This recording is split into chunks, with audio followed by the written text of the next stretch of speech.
దత్తపుత్ర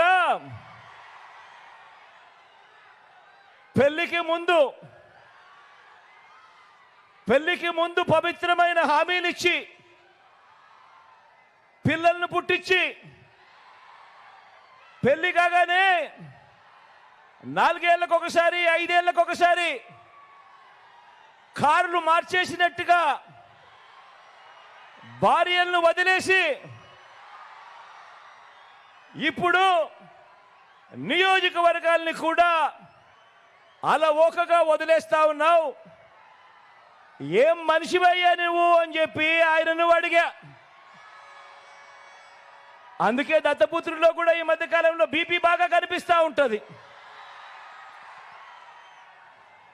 అయ్యా దత్తపుత్ర, ఒకసారి చేస్తే పొరపాటు, మళ్ళీ మళ్ళీ చేస్తే దాన్ని అలవాటు అంటారయ్యా దత్తపుత్ర.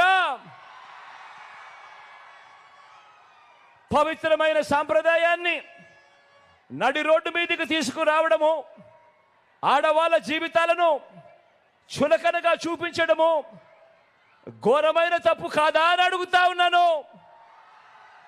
ఇది నేను అడిగితే తప్పు అట. నిన్ను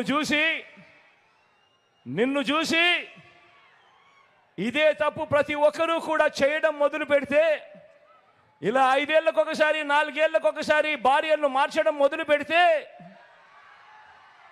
అక్క చెల్లెమ్మల బ్రతుకులేం కావాలి అని కనీసం ఆలోచన కూడా చేయని ఈ పెద్ద మనిషిని నువ్వు చేస్తా ఉన్నది తప్పు కదయా అని అంటే చాలు, ఆ పెద్ద మనిషిలో కూడా బీపీ విపరీతంగా పెరిగిపోతుంది. ఇలా ఇలా ఇలా ఊగిపోతూ ఉంటాడు. చేతులు ఊపేస్తాడు, కాళ్ళు ఊపేస్తాడు, తల ఊపేస్తాడు, అన్ని ఊపేస్తాడు. ఆయన బీపీని అసలు తట్టుకోలేము.